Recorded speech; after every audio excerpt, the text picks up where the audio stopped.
What does it really mean to support our troops? Is it the flag decal on our cars? The standing ovation that we give veterans at the ball game?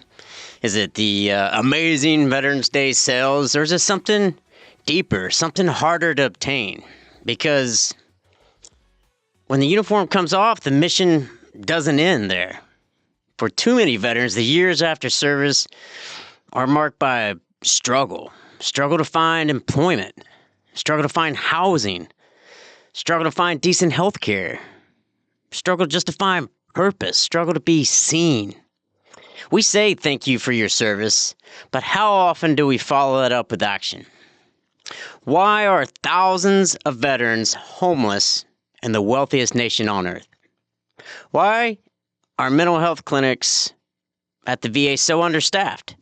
Why does a veteran wait months to be seen? Why is it so easy for politicians to promise everything to veterans during an election year and so hard for them to fund basic services when they get into office? And why is it that after all veterans have given, so many are still falling through the cracks? This episode is about what happens after the uniform.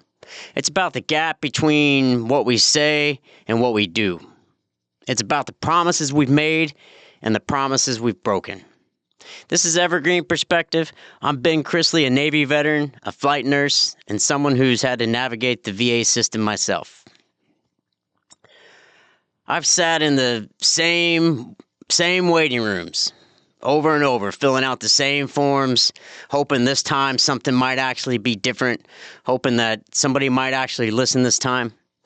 I've worked inside that system too at the VA as a nurse care manager, helping thousands of fellow veterans access care they've earned through their service. And even with all that, I've struggled to navigate the system and to get the care that I need. This should tell you something, because if someone like me, someone who knows the system, knows the language, knows the process, is still running into brick walls, then what happens to veterans that don't have that type of support? This episode isn't about pointing fingers. It's about trying to do what we always do in Evergreen Perspective, and that's tell the truth. And the truth is, veterans aren't asking for handouts. We're asking for the promises to be kept. We're asking to be treated with the same seriousness and urgency we gave our country when we signed on the dotted line to serve. So today we're going to talk and walk through how we got here, how our country has treated its veterans over time, where it got it right, where it failed. We'll meet veterans living through the system right now. We'll talk to people out on the front lines, that are out there trying to help veterans, because this isn't just a policy problem, it's a moral one, and how we want to take care of our veterans, because freedom isn't free. So let's start by taking a look back, at how this all began. But before we do that, I'd like to bring in Kate for Kate's Civic Corner. Thanks, Ben. Hey, folks. Kate here with the Civic Corner, taking a minute to highlight some opportunities to get involved here in Southwest Washington. If you don't live around here, get on the web and do a little searching. I'm sure you'll find options near you. We'll put a link in the show notes for each of the events we're highlighting here, where you can find more information, including what to expect and how to sign up. All right. Coming up on the 24th at 7 p.m., we have the 17th Legislative District Democrats General Meeting. This is a virtual meeting held via Zoom. On the 26th, we have 3 events. At 9 a.m., the 49th Legislative District Republicans will be holding their caucus meeting at the Clark County Republican headquarters in Vancouver.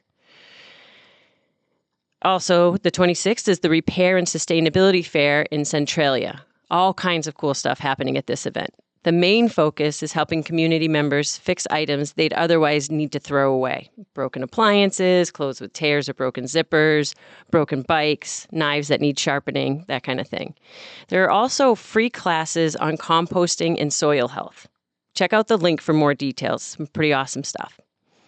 Our volunteer opportunity for this week is the Adopt a Park event at Leroy Hagan Park in Vancouver.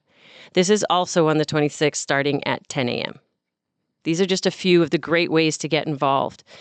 If there's an event in Southwest Washington that you'd like us to feature here on Evergreen Perspective, please put it in the comments or send us an email. This is Kate with Kate Civic Corner, encouraging you to get out there and get involved. Now back to Ben. As always, to help understand where we are now, we have to look back at where we started. We have to look at our history. America's promise to its veterans goes all the way back to the very beginning. Literally the very beginning. Revolutionary War. Back then, the young Continental Congress didn't have money to pay its soldiers directly.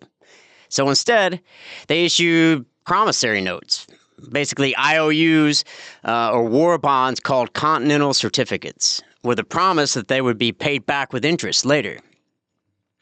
But when the war ended, Congress was broke and they were disorganized. Payments were delayed for years. And so many veterans, they were desperate for cash. So what'd they do? They ended up selling their certificates to the ultra wealthy for pennies on the dollars just so they could get by. Right? Not the promised value, but pennies on the dollar. And here's where it gets a little bit ugly. When Congress finally did decide to honor the debt, it paid the full face value, all right, but only to the people that actually held their certificates at the time. So instead of compensating the soldiers who earned their certificates through blood and sacrifice, the profits went to the wealthy financiers who bought them on the cheap. This sparked one of the first major debates in U.S. politics. And the debate was, should the government repay the original veterans or the speculators? Alexander Hamilton, as Treasury Secretary at the time, argued for paying the current holders to preserve national credit. Right? Well, the critics, like Thomas Jefferson and others, called it a betrayal of the common soldier. It's clear that this wasn't about money. It revealed a pattern that would repeat throughout American history. When the war ends and the country moves on from it, the burden too often falls on those who have served, and they are often left behind and struggling. If you want to dive really deep into that particular debate, I recently read the book. It's called The First Congress. It does a great job of really expanding on that big debate.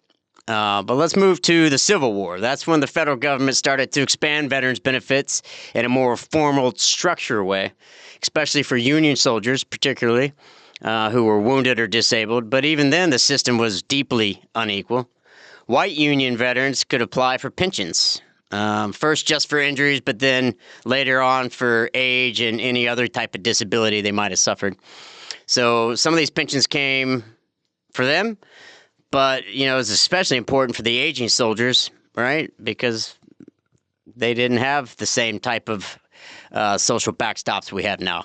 But the black Union soldiers, many of whom had risked everything to fight for a country that still denied them full citizenship, were often excluded from these benefits. Many lacked proper documentation of their service because their records weren't kept quite as meticulous as their white counterparts. Right? Others were outright denied due to just local discrimination and bureaucratic hurdles that were actually built into the system already. So, and then the Confederate veterans, they were entirely excluded from the federal support. The U.S. government refused to recognize their service, which meant no pensions, no land grants, no health care. But many southern states, Confederate veterans were supported by state-run programs. So, you had this strange telling split. The federal government took care of Union soldiers, unevenly so, right? Because it left out the black veterans almost entirely. And then meanwhile, the southern states built in these safety nets for their soldiers, specifically men who had taken up arms against the United States. So, it was a system based on race, geography, and the politics of the day. A sign that even in the early days, veteran care was never just about service.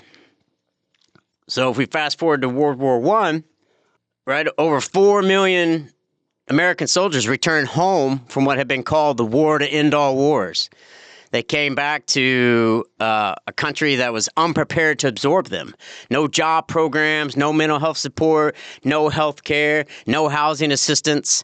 So in 1924, Congress passed the World War Adjusted Compensation Act, basically offering a veterans bonus, kind of basic back pay for their service.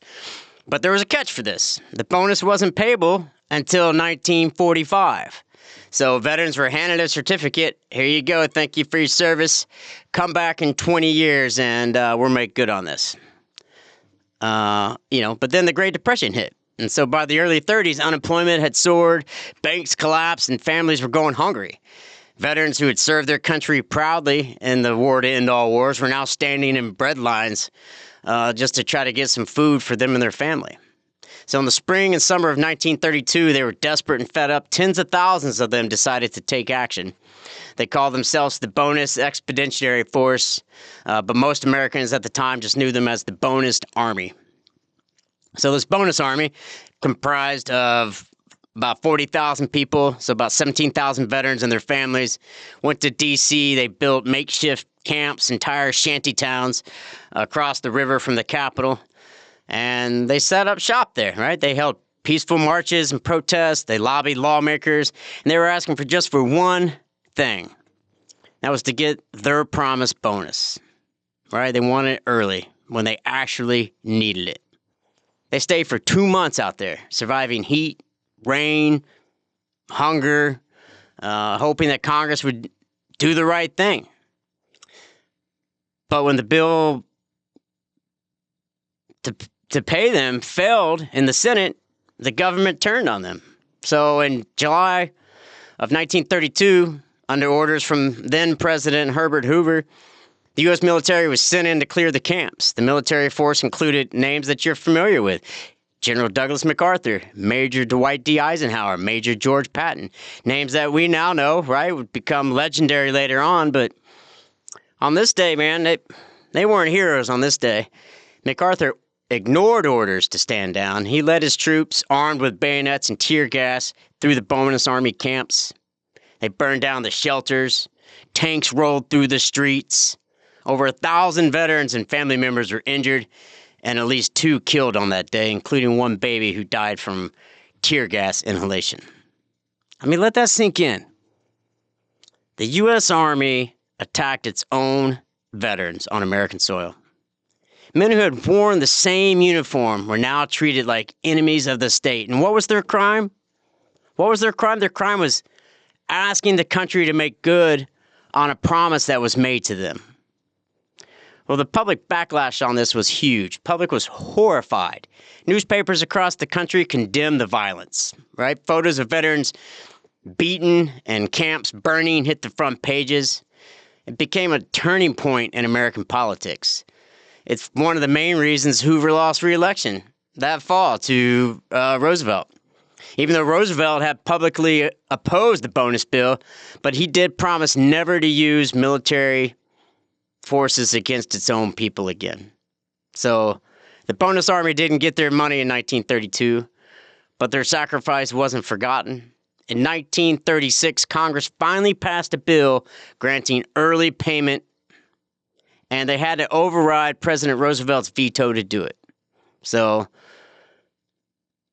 they got it done in the end. And the march helped to plant the seed that veterans would no longer be silent, that they would organize and they would demand, and we would hold the government accountable, right? Because the government is accountable to we, the people, and we, the veterans. So, then came World War II, all right? And this time the government, had learned some valuable lessons from previous time, right? So in 1944, the GI Bill changed everything. Veterans got access to college, job training, home loans, unemployment support. It helped build America's post-war middle class. But even then, it wasn't fair for everyone. Once again, many black veterans were blocked from using those benefits due to racist-leaning practices and segregation at higher education. So they weren't even able to use their benefits. And then came Vietnam. Things got worse again. The relationship between the American public and the veterans reached a breaking point. So, unlike previous wars, many of the soldiers, sent to Vietnam, they didn't volunteer, right? They were drafted. Over 2.2 million men were conscripted during the Vietnam era. They were pulled from all walks of life, but as we know, disproportionately from the working class and the minority communities. So if you had money and connections or college deferment, you could often avoid the draft. But if you didn't, you were headed into a war that most Americans didn't believe in. And when those soldiers came home after surviving the jungles, right, the trauma of combat, the grief of watching friends die, they weren't met with parades. They were met with silence or worse, scorn. Right? The country at the time was bitterly divided over the war. Anti-war protests had been raging and filling the streets for years. Trust in the government had eroded, especially after the Pentagon Papers and the Watergate scandal. And instead of separating the war from the warriors, many Americans took their anger out on the veterans themselves. There are countless stories of Vietnam vets being called baby killers, being spit on in airports, being told to take off your uniforms, you're a disgrace. Some employers refused to hire them. And at the time, many turned to alcohol and drugs to cope, and the support systems just weren't there. Mental health wasn't taken seriously back then, right? PTSD wasn't even officially recognized by the medical community until about 1980. This was years after, these men had come home. And it would be decades before the government fully acknowledged the long-term effects of things like Agent Orange, right? And that was used during the war. We know now that it causes cancer, birth defects, and other chronic illnesses. But for years, Vietnam vets were told, symptoms are unrelated. It's all in your head. You're imagining this. That's not a real thing. Disgraceful. Really was. By the late 70s and early 80s, Vietnam veterans made up a large portion of the homeless population throughout the United States. And many felt betrayed, right? Not just by their government, but by their neighbors. And rightfully so, right? They had done what was asked of them. Many hadn't wanted to go in the first place, and yet they carried the burden of an entire nation's conflicted conscience on their shoulders. It took decades of advocacy, lawsuits, and relentless public pressure for Vietnam veterans to get the recognition, the support, and the benefits they earned. And for some, we know that justice came too late, as we know suicide rates ran high. The Vietnam era left behind lasting wounds for a lot of people, right? I'm getting kind of emotional just talking about it. But we got to do the right thing by our vets. So after the attacks on September 11, the country came together again, right? In a way we hadn't seen in a long, long time. There was this unity and purpose, this overwhelming wave of support for men and women in uniform. Enlistments surged into the military. American flags flew from every porch and yellow ribbons lined the streets. And for a while, we stood firmly behind the troops heading into Afghanistan and then later into Iraq. At the start, these wars were framed as a clear mission: defeat terrorism, protect the homeland, and bring freedom to oppressed people. But as we know, man, the years dragged on. Things got murkier. Right? Weapons of mass destruction were never found in Iraq. The mission in Afghanistan kept shifting from fighting al-Qaeda to nation building, then to counterinsurgency, and then training local forces. And then eventually no one could say what we were doing there, what victory looked like, or what was the purpose. Troops were deployed again and again, some serving 3, 4, 5 tours. Families were stretched thin, right? Soldiers came home with traumatic brain injuries, missing limbs, deep psychological scars, but the war machine, right, just kept on churning. And slowly, as we can imagine, public support began to fade. Luckily, not necessarily for the veterans and the warriors themselves, but for the wars they were fighting. The patriotism of 2001 gave way to frustration, fatigue, and cynicism by the 2010s, right? So as these veterans returned home, they were often met with symbolic support. Thank you for your service. Stadium salutes, right? But they were struggling to access real, tangible care. The Department of Veterans Affairs tried to ramp up to meet the demand, but it was overwhelmed, right? Clinics were understaffed, wait times for basic appointments stretched into months, mental health services were backlogged, claims were stuck in limbo. And then in 2014, we had the Phoenix VA scandal, right? It brought national spotlight onto the VA. Veterans had died while waiting for care, and some officials at the VA tried to cover it up to make themselves look better. Man, that was a gut punch. Not because it was the first failure, but because, it confirmed what many of us veterans already knew, and that the system was broken.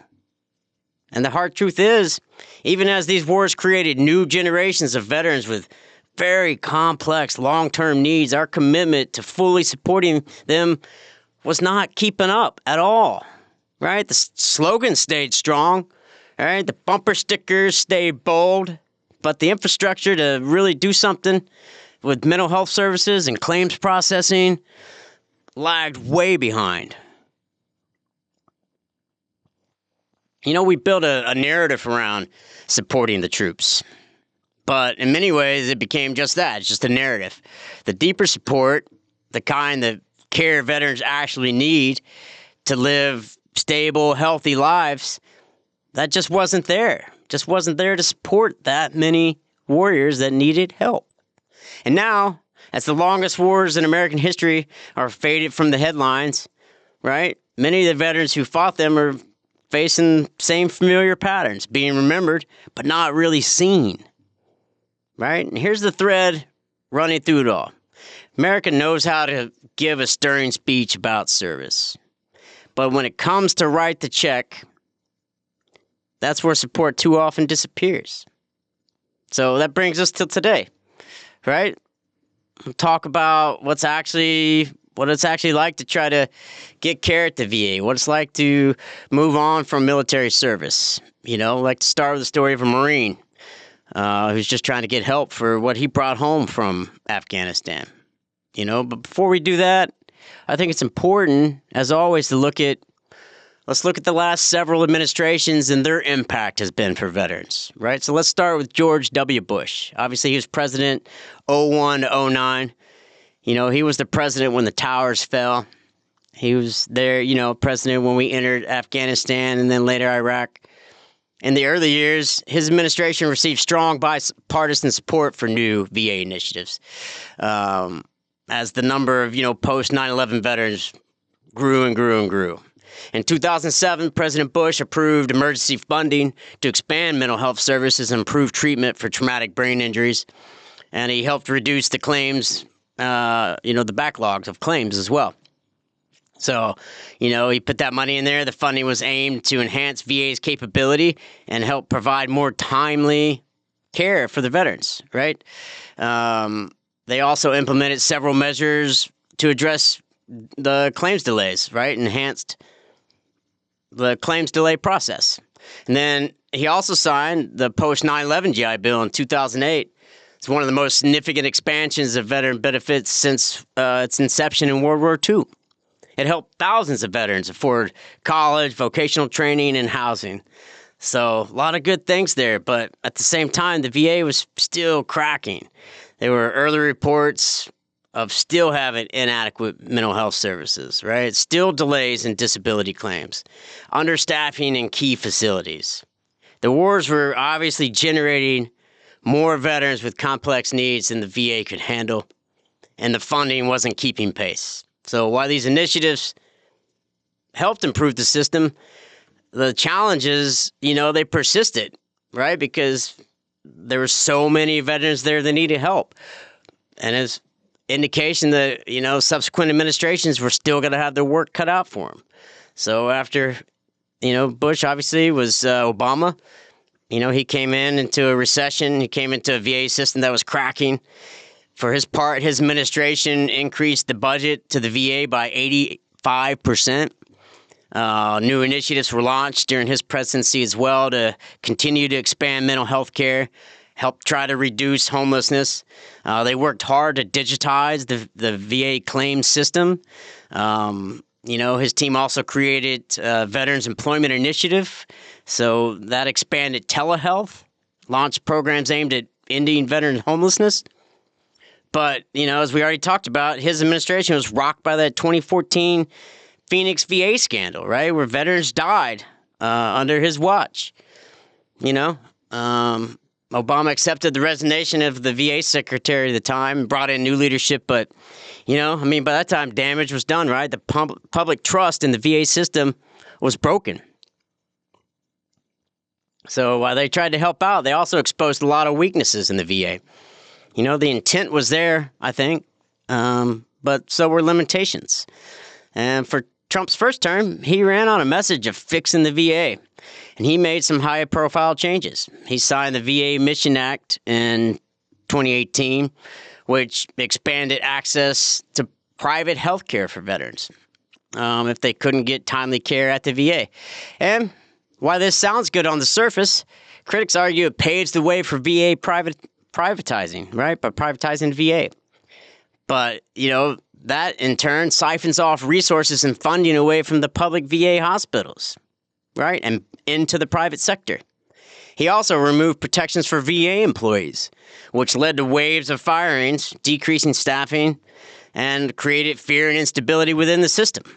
And so, while Trump claimed he was modernizing the VA, key administrative and clinical roles, remained unfilled, and staffing levels continued to plummet. So short-staffed continued to get worse. The Trump administration also attempted to cut billions from veterans' benefits, including Medicaid for low-income veterans. But luckily at the time, those were blocked by Congress. So, let's be honest, man. Trump talks a good game when it comes to veterans.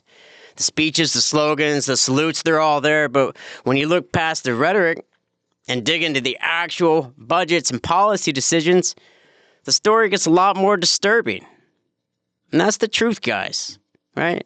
Then Biden came in, right? Biden's term was emphasized. He emphasized he wanted to restore trust in the VA. That was his goal, right? And so, he did sign in 2022. The PAC Act is one of the largest expansions of VA benefits in U.S. history. Super huge. It extended health care and benefits to veterans exposed to burn pits, Agent Orange, and other toxic substances, right? His administration also increased funding for mental health care, suicide prevention, and homelessness support, right? He was restarting many of the Obama-era initiatives that had stalled or been canceled in the previous Trump administration. But, even with that, the system was still straining, still bending. VA facilities across the country were still short-staffed. Wait times remained long in rural areas. And there was renewed pressure, to cut the budget even more, which led to more cutbacks in staffing, right? Especially in areas like mental health and primary care, right? That brings us to the current Trump administration, right? During his current term, he's initiated significant changes within the Department of Veterans Affairs, which, quite frankly, have led to widespread concern among veterans and advocacy groups. Right? The administration announced the termination of the Veterans Affairs Servicing Purchase Loan Program, which has provided mortgage relief to over 17,000 veterans since May of 2023. And this decision seems awfully strange given the sharp increase in foreclosures, right, and the raising fears of the heightened financial instability, especially amongst homeless veterans, right? This is going to directly lead to more veterans losing their homes. An internal memo recently revealed plans to cut over 80,000 positions from the VA. All right? Critics argue that such a drastic reduction will severely impact the quality and accessibility of care for millions of veterans, as well as significantly increasing the cost to the American people. The administration also has increasingly emphasized outsourcing veterans' health care to private providers. While proponents argue this approach offers veterans more choices, critics contend it diverts essential funds away from the VA facilities, right, potentially undermining the quality of care. This shift, right, raises fears about the gradual privatization of the VA. And, it can't help but to think about what are the long-term implications for veterans' health care. Right? Veterans in rural areas, such as our own Washington 3rd District, face significant barriers to accessing care. You got long travel distances to VA facilities, coupled with limited local healthcare resources, which make it difficult, if not impossible, for veterans to access community care. If they don't have community care, if there's not doctors in your rural area to go see, you can't be pushed out into the community, right? There's nobody there for you to see. These changes have ignited, national debate about the government's commitment to its veterans, with many questioning the balance between efficiency and the moral obligation to provide comprehensive health care for those who have served. So, basically, here's the basic pattern, right? Every administration says it supports veterans. They all say it. Some expand programs, others try to outsource care, some invest, others propose cuts, but across the board, veterans still face long wait times. There's still huge bureaucratic delays. There's still gaps in care.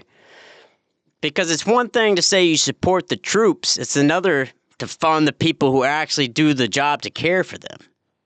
Right? So, let's put a human face. Let's go back to Tony, right? A Marine veteran who served multiple deployments. He now battles PTSD.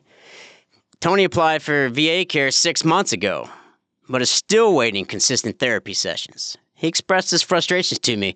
He said, "You know what, man, I fought for this country, but now I'm fighting to be seen." Tony's experience reflects the struggles many veterans face in accessing, getting that timely care, that adequate care. This highlights the complex landscape of veterans health care, right? Where policy decisions have a profound, real-time, real-world impact, right? So as the nation debates the future of the VA, the voices and experience of veterans like Tony remain central to us trying to understand and address these challenges at hand. You got to remember there's people behind these policies. So, as we know, transitioning from military to civilian life presents a unique set of challenges for veterans, particularly in securing meaningful employment and reintegrating into the community. While in the past, overall veteran unemployment rates have been lower than those of non-veterans, 9/11 veterans have faced higher unemployment rates compared to their non-veteran counterparts, right? Despite the valuable skills and experiences that these veterans bring to the workforce, several factors, have been noted to hinder them getting hired. And one of those big things is the mental health stigma, right? Misconceptions about conditions like PTSD, right, can lead employers not to hire veterans because they don't know if they're stable, right? There's certification gaps, right? Military roles don't often have direct civilian equivalents, making it challenging for employers to recognize and validate a veteran's skill set. I can tell you, when I got out of the military, I didn't have any certifications that translated to the civilian world. Despite all the training, experience, and knowledge I had, there wasn't anything on paper that helped me land a specific job based on my military background.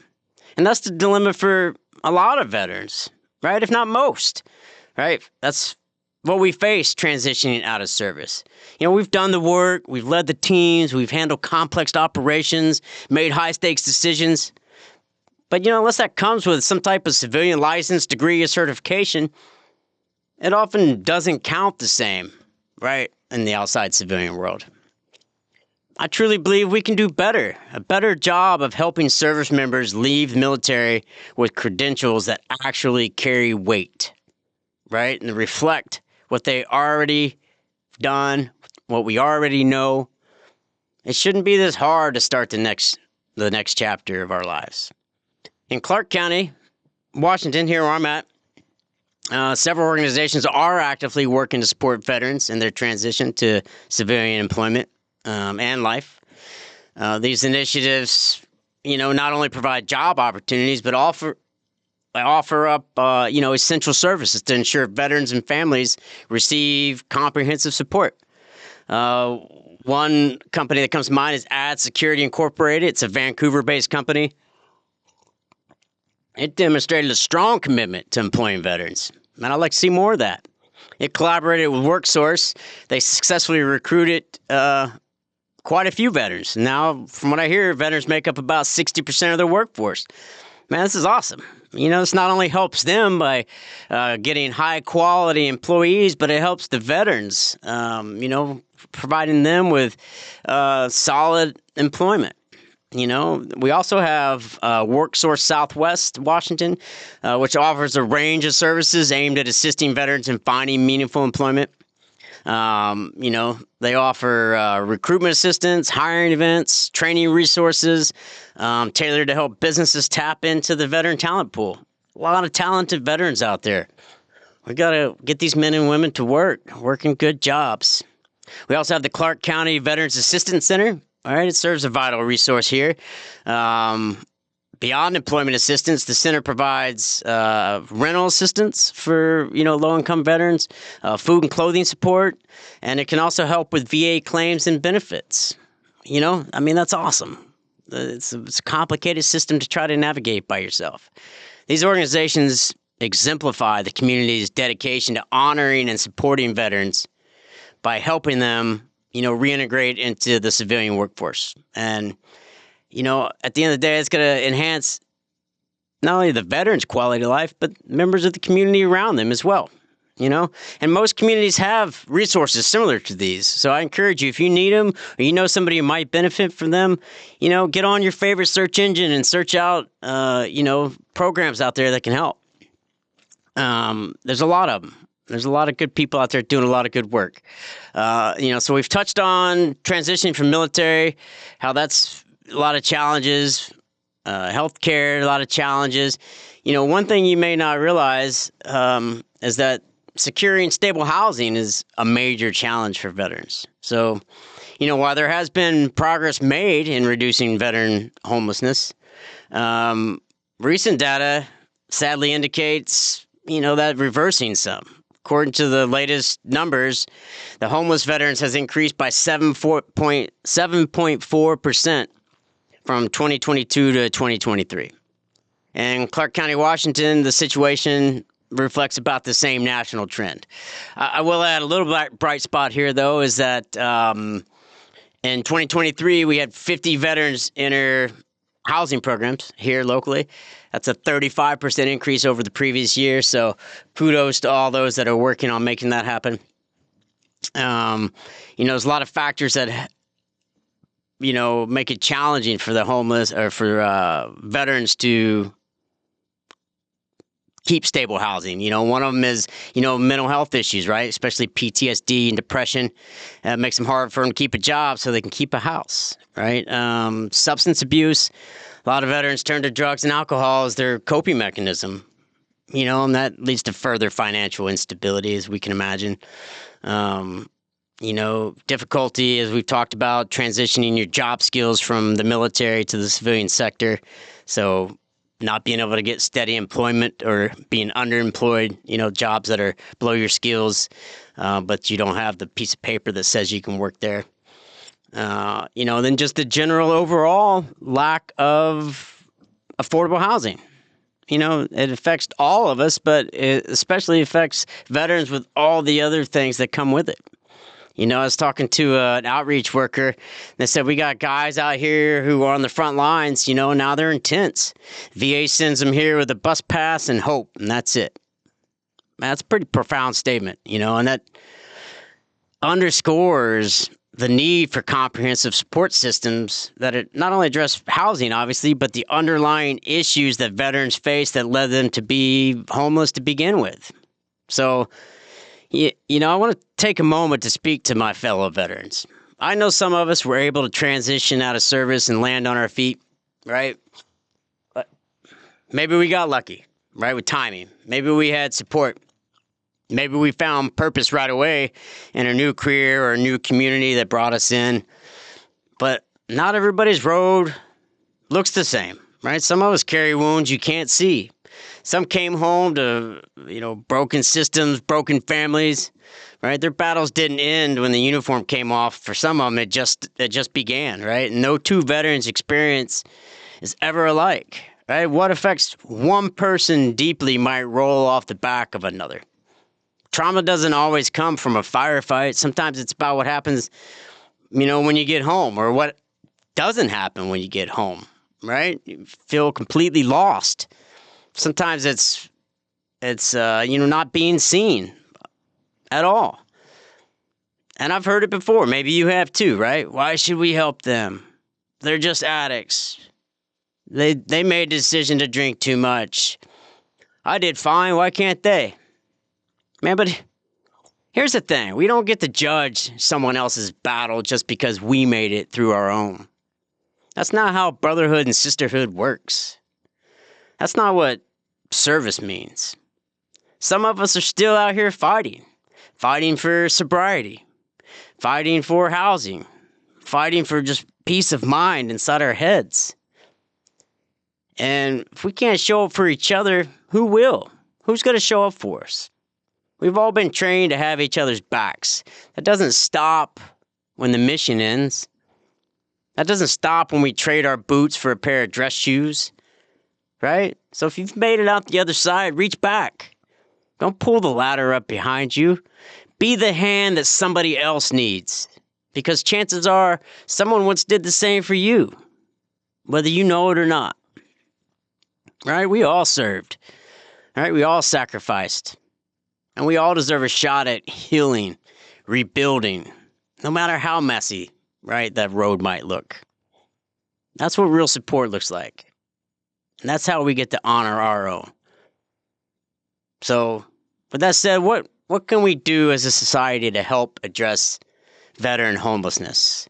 As with all things, it's complicated and it's going to take a multifaceted approach. We need enhanced mental health services, right? We need to continue to work on providing accessible and effective mental health service to care for PTSD, depression, substance abuse, all the issues that are very high percentage amongst veterans. We need more job training, right? We need to assist veterans to translate their military skills to civilian employment opportunities. We need to develop and promote housing solutions. We need more affordable housing for all Americans, and especially veterans, right? We need to foster partnerships between governmental agencies, nonprofits, and local communities, right? A nice, robust system, right, to help understand all the complexities that we're dealing with here, right? We need to implement targeted strategies, right? We need to all work together as a cohesive unit, pushing towards the same goal. Our veterans deserve it, right? So with that, let's talk a little bit about politics. And I don't mean red versus blue. I don't mean shouting matches or comment battles on the social media. I'm talking about what actually gets done, like what policies make it from the campaign trail to the real world action. Because when it comes to veterans, there's a painful disconnect between rhetoric and the reality. We hear it every election cycle, support our troops. No one fights harder for the veterans than me, right? You've heard them. It's the go-to applause line at the, towards the end of your speech there. Everybody's a clap for you, right? But when it comes time to vote for funding for veteran health care or housing or expanding mental health services, man, I hear crickets a lot, right? Those voices tend to shrink up. So let's be clear, this isn't a one-party problem, but the track record does tell the story. And look, I know some of you are going to be coming after me saying, but Trump supports military. He's pro-veteran. I can hear the comment section of videos and shorts blowing up now. But here's the thing. The facts don't lie, and I encourage you to look them up yourself. Yes, Trump talks a big game about fixing the VA. But under his administration, what we see is deep cuts proposed to veterans' health care, critical position slash. We see programs like the vast mortgage relief program eliminated. We see a clear move toward privatizing the VA system. And that's not partisan spin, guys. That's documented policy and budget decisions. Because when you're a veteran and you're waiting 6 months for mental health care, or you're getting evicted from your home because your VA housing support fell through, You don't care what color tie your congressperson wears. You care about whether or not the system works. At least that's what you should care about. So yeah, the slogans are loud, but the follow through, that's where we need to start paying attention. So let's look at what's actually been done. Not what's been promised, but what's been done, right? Republican leaders often brand themselves, as the party of military strength and patriotism and supporting the troops. And yet, under recent Trump-aligned policies, we've seen proposals to cut billions from the VA's budget, eliminate critical programs, and slash staffing, especially in areas like mental health and case management. There's been a continued hard push towards outsourcing VA care to private providers, which some see as a choice, but many view as a slow walk toward privatizing and gutting the system that the veterans rely on at the VA. Right? On the flip side, Democratic-led efforts, particularly recently under Obama and Biden, I don't make those one person, have focused on expanding mental health access, right? Increasing housing grants, addressing toxic exposure through the PAC Act, and investing in community-based programs like HUD-VASH, right? HUD-VASH pairs housing vouchers with social services for homeless veterans. It's been shown to be real successful, but they need more funding to implement it wider, right? Because the demand keeps increasing. At the state level, we're seeing some bright spots. Washington State has been quietly leading in veteran reintegration. King County, for example, up by Seattle, if you're not familiar with that area, passed a property tax levy specifically to fund housing, employment, and behavioral health services for veterans. And so, that's not just talk, right? That's the community putting its money where its mouth is. And I know some of you are saying, great, more taxes. But here's the thing. In August of 2023, King County voters voted to support this levy by 71%, the highest approval rating in the levy's history. Right? The high approval rating reflects the community's commitment to supporting veterans, seniors, and the vulnerable population. And that's awesome, man. We need more of that. Right? These kinds of programs work. Right? They fill the gaps. They meet veterans right where they're at. But we can't do it alone, right? We need federal backing and long-term investment to make these programs work. So I mentioned, we need to expand HUD-VASH, right? So what is HUD-VASH? Let me break that down a little bit, let you know exactly what HUD-VASH is. What is a HUD-VASH voucher? So HUD-VASH stands for Housing and Urban Development Veterans Affairs Supportive Housing. It's a lot of words, right? It's a joint program between U.S. Department of Housing and Urban Development and the Department of Veterans Affairs. So it's specifically designed to help homeless veterans get off the streets and into stable permanent housing. And so let's break down briefly how it works. HUD provides Section 8 housing choice vouchers, which cover a large portion of a veteran's rent in a privately owned apartment. Meanwhile, the VA, it steps in with wraparound support services. So things like mental health counseling, substance abuse treatment, help with job training, and finding employment. So it's not just a roof over somebody's head, but it's a real path towards long-term stability, right? So veterans who qualify for HUD-VASH, they get a case manager who works with them on the regular, helping them set goals and stay on track and rebuild their lives. So, the results of this program, man, they're real. It does a great job. It's been one of the most effective tools in reducing veteran homelessness in the United States. So, since its inception, tens of thousands of veterans have been housed and supported through HUD-VASH. So, it's a good program. But like many programs that actually work, it's constantly at risk for being underfunded or cut altogether. But if we're serious about ending veteran homelessness, These are the kinds of programs we should be expanding, not cutting back on, right? So we need to invest in VA staffing, right? Not cut it, especially in rural areas. So veterans aren't waiting months for basic care, because that's just going to further exacerbate all their conditions.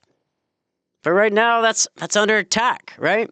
Despite the critical need to invest in VA staffing, particularly in areas like mental health services, the Trump administration has initiated significant cuts within the Department of Veterans Affairs. And in March of this year, 2025, an internal memo was leaked. It revealed plans to reduce the workforce by more than 83,000 positions. This decision raises major concern, right? Big fear that such reductions will severely impact the quality and accessibility of care for those who've served. Taking 83,000 staff members that work hard for vets out of the system, I mean, the potential consequences of these staffing reductions are alarming, right? This could lead to longer wait times, decreased access to specialized care, and an overall decline in support available to veterans, right? Given the sacrifice that veterans have made, I think it's time we prioritize and invest in these services for veterans, not cut them, right?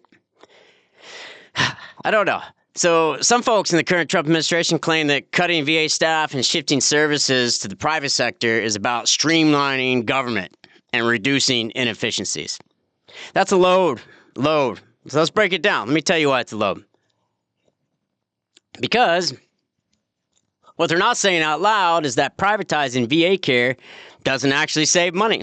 In fact, in most cases, it costs the government more. Studies have shown that private sector care for veterans often leads to higher cost per visit, inconsistent quality, and it fragments their care away from the VA, right? So it doesn't give them good continuity of care. And why does it cost more? Well, because the VA isn't trying to turn a profit, right? It's not billing $900 for a bandage or marking a prescription up 600%. That's what private providers do. That's what their model is, right? So when we push veterans out of the VA system and into private systems, we're not making care better. We're making it more complicated. We're lining the pockets of hospital chains, insurance companies, pharmaceutical CEOs, billionaires, in other words. And let's be real, privatization doesn't mean better care. It just means more people profiting off those who've already sacrificed enough. The VA system was built to provide comprehensive, veteran-specific care. Doctors and nurses who understand military service. Mental health professionals trained in PTSD, traumatic brain injury. Social workers who know the system, the benefits, and the roadblocks that veterans face. When you start dismantling that system piece by piece, right, under the guise of efficiency, what you're really doing is handing off responsibility to the highest bidder, and you're hoping that the veterans just don't fall through the cracks out there. Well, I got news for you. They will, and they are falling through the cracks. I saw it firsthand. So if we're serious about honoring our veterans, then we need to stop pretending that outsourcing care is the solution. It's just not. It's not really the solution. It's a nice ad, but it can't be the way we go. It's a payday for corporations, and it ends up being a raw deal for veterans. If they just take that money and invest it into the VA, we'll have providers there to expand coverage for veterans, right? We can also fund community partnerships we already have in place, right? Boots on the ground. There's already programs out there working, and we know they're working. We got to keep funding those programs, right? We can't keep pulling back the funding in, funding out. We need consistency, continuity, so we can give good care consistently, right? So I think there's a lot of programs that provide significant reductions for veterans falling through the cracks out there, and we got to continue to support those. All right, we got to continue to streamline and expand credentialing programs, right? So veterans leave service with licenses that matter in the civilian world. right? We need to make sure that active duty folks know about the programs while they're still on active duty before they get out, when they're ready to transition. So they know about the programs. There are a few great programs in place, but I question how well their service members are notified about them.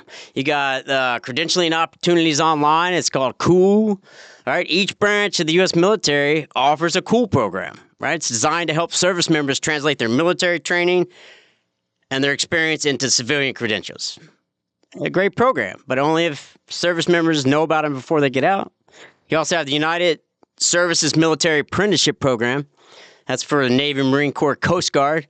It gives the opportunity to complete a civilian apprenticeship while you're on active duty. So when you get out, you have a skill set to go to work.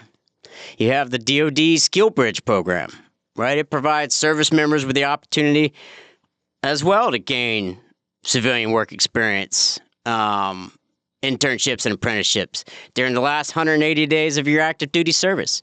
But once again, active duty people have to know about these programs. And you have TAP, right? TAP's been around, for as long as I've known. It's the Department of Defense's program, transition assistance program that they put on to try to help members get ready to go out to civilian life. And as I said, these are all great programs. But, we got to continue to tweak these programs and expand them to keep up with current times and to make sure that we're serving those, who are aware of them. They got to be aware of the programs and encouraged to participate. And finally, we got to hold our elected officials accountable. And not just for the speeches they give, not just for the the speeches they give and the sound bites they drop, but for the budgets that they vote on to be passed or the ones that they don't vote on to be passed, right? Because the truth is, it's easy to say we support our veterans when the cameras are rolling or when you're waving a flag at a parade, or when you're speaking down at the VFW, but support isn't symbolic. It's policy. What are we doing? It's whether you fund the mental health clinic or shut it down, whether you approve the housing program or you cut it, right? If your representatives vote for a budget that slashes VA staff or funding or eliminates programs that keep veterans in their homes or delays care by pushing, it into a bloated for-profit system, that's the stuff that matters. Those are the policies and votes and budgets that affect real people who served. So don't just listen to the applause lines. Read the line items, right? Look up and see what your rep is voting for.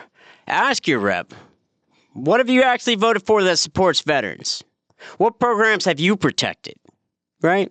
What have you done to make sure that veterans who served 3 tours isn't now sleeping in a tent in an overpass, right? What did you vote for? We need to hold them accountable, right? And if they can't deliver that, then it's time to vote for someone who will.